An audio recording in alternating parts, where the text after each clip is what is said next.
Here are the most common answers to evil and suffering that I've been able to compile and categorize. And we'll go through each one of them briefly here and then more in depth throughout the rest of the video. I'm going to try my best not to conflate the two concepts of evil and suffering, since they are two distinct concepts or realities, but they are clearly related, as we'll see. The most common and strongest answer is that evil is a consequence of free will, and that human free will resulted in the choice for evil. And then suffering is the natural result of such sinful choice and evil.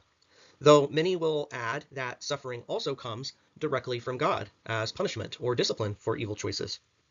This is the implicit explanation we see in Genesis 3 with the account of the fall of Adam and Eve, freely choosing evil to distrust God, with the natural result that Adam and Eve suffer alienation from themselves, from each other, and from God, who is portrayed as punishing Adam and Eve. Though one could offer a softer interpretation in terms of corrective or medicinal discipline. But this does raise the questions of what is so good about freedom or free will in itself, or its consequences, that one would allow it to result in evils. More on that further down this list. And while moral evil is always the result of free will, this answer does raise questions about involuntary suffering that is apparently not the result of one's own free will and sin, at least not directly.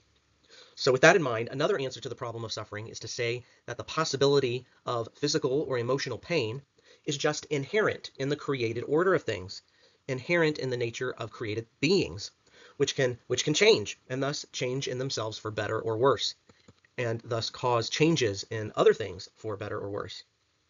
And thus, pain is a natural and allegedly neutral alert to a negative change or event that needs to be addressed. With this in mind, some might say such pain and suffering due to nature needs to be sharply distinguished from suffering due to evil, sin, unrepentance, and hell.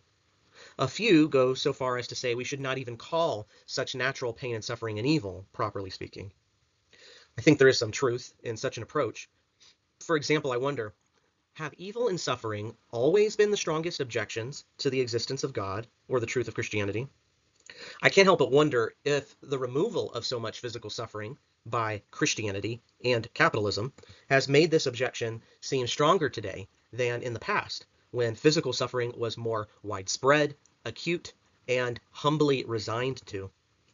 While I think there is some truth in this, I think the existence of early Gnostic, Manichaean, and other dualist heresies shows that the problem of evil and suffering has been with the church since the beginning, since these heresies seem to be motivated, at least in part, by the attempt to explain evil and suffering in the world. So, all that to say, I don't think we can merely dismiss suffering, apart from moral evil, as not a true or proper evil. No matter what one wants to call it, the fact of suffering still remains and hurts and disturbs, despite the attempts of Stoics or Buddhists to persuade us otherwise.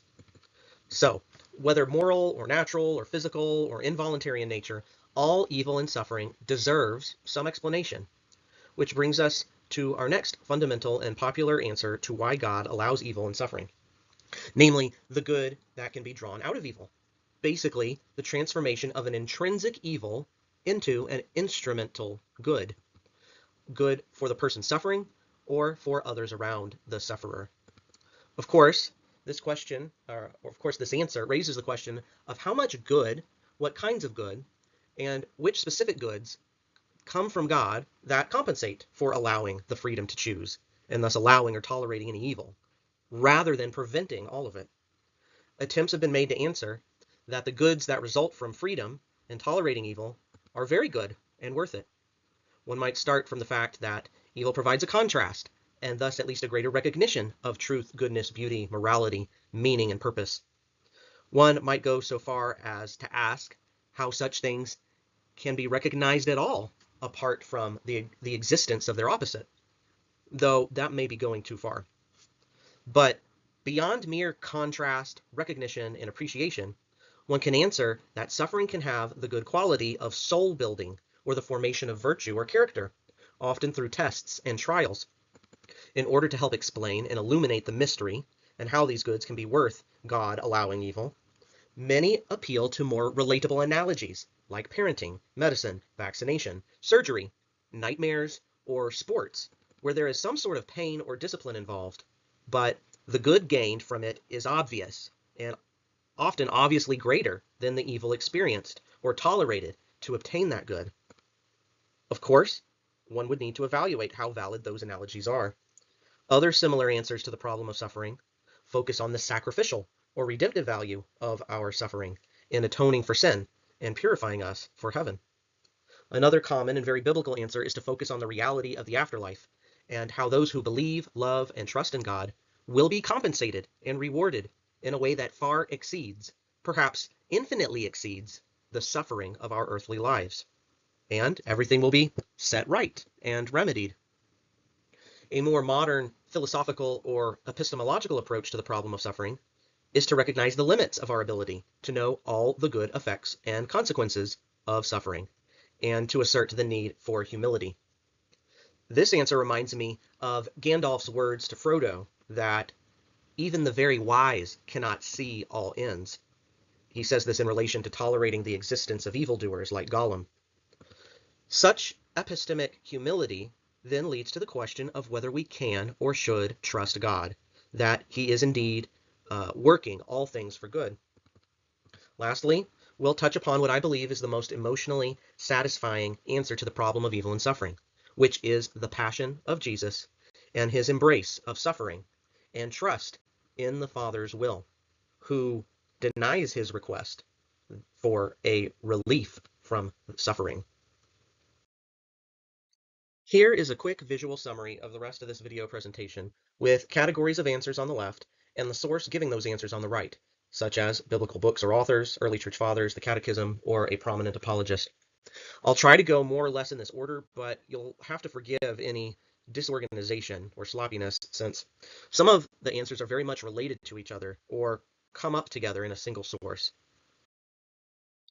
To kick off a look at the sources, I think it's good to start with paragraph 309 of the Catechism of the Catholic Church, which tackles the problem of evil head-on. It starts by acknowledging God's omnipotence and his care for all his creatures, as well as the urgency, pain, and mystery that surrounds the problem of evil and suffering. Then it begins to answer by saying, no quick answer will suffice. It continues, only Christian faith as a whole constitutes the answer to this question. And then it lists off various fundamental Christian doctrines, which include the drama of sin and the redemptive incarnation, and ends with the free will of creatures who, by a terrible mystery, can turn away from the blessed or happy life. The paragraph ends by saying, every single aspect of the Christian message is in part an answer to the question of evil and presumably suffering.